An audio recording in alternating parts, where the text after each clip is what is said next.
I want to talk to you about the resurrection for a few minutes and how that even applies to our decision making for today.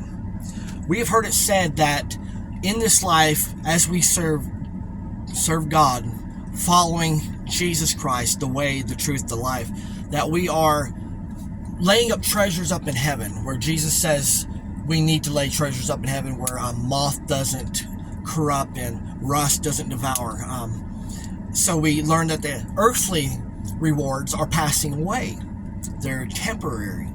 So Paul will say, don't look at what you can see, for what you can see is temporal, but what you cannot see, look at what you cannot see, for what you cannot see is eternal.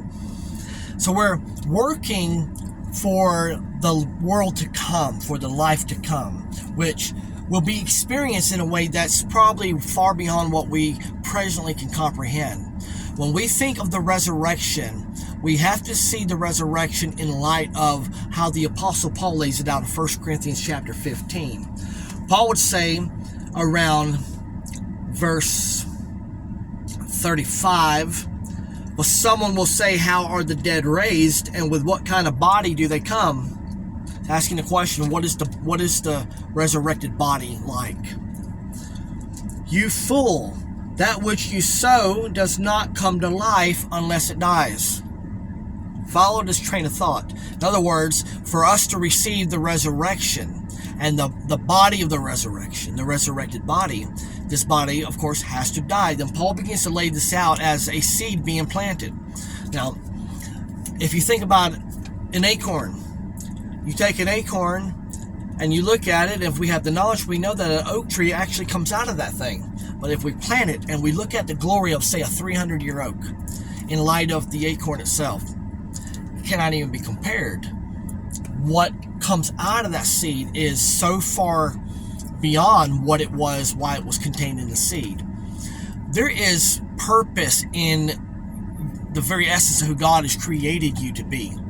There is purpose, but there is, there's potential that goes beyond anything you're going to accomplish in this life right now. It's almost look at that, all of the potential that you could be, but you are not because of sin, is because you have sin. But when you go through death, burial, and resurrection, then sin will be cut off completely, and therefore all the potential in you that finds itself being cut short because of sin, that barrier will no longer be there, so that like an oak coming out of an acorn, the resurrection of Christ in you comes into the full potential of everything you could be if sin hadn't interfered with you to begin with. Now that's an interesting idea right there. Paul goes on to say, that which you sow, you do not sow the body which is to be, but a bare grain, perhaps of wheat or of something else. But God gives it a body just as he wished, and to each of the seeds a body of its own. See, Paul's still dealing with the idea of what a seed is now and what a seed becomes in its full harvest. Again, of course, using this to apply to the resurrection of the human body. Paul goes on to say, all flesh is not the same flesh, but there is one flesh of men, and another flesh of beasts, and another flesh of birds, and another of fish. There are also heavenly bodies and earthly bodies, but the glory of the heavenly is one, and the glory of the earthly is another. There is one glory of the sun, and another of the moon, and another glory of the stars, for stars differ from star in glory.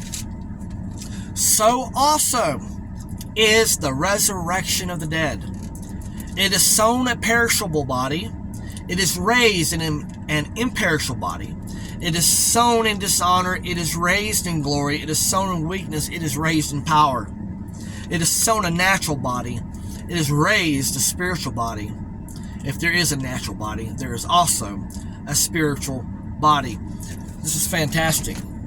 Beautiful.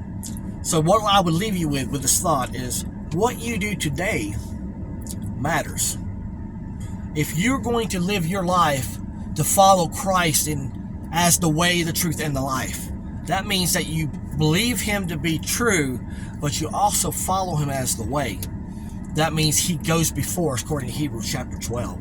He who has gone before, looking unto Jesus, the author and the finisher of our faith, that for the joy set before him, he endured the cross. He goes on before us, despising the shame. He endured the suffering, showed us the way into resurrection. You know, we say Jesus died for us. He did, but he didn't just die for us. He didn't just die as us, and he did. But he died to show us how to die as well. This is a threefold cord that's not easily broken. He died as us, he died for us, he died to show us how to die. The way, the truth, the life. Follow him today, and you'll find that you are being born again. This Gehenna is being regened. If you'll look at the Greek here, he's regening you, remapping eternity upon this present flesh, so that when this body goes through death, and we will all die one day, that it's not going to be what it is today. It is sown in dishonor, but is raised in glory. It is sown one form, raised in another. Jesus went before us. We follow him, and we are going to inherit, ultimately, eternal life through Jesus Christ.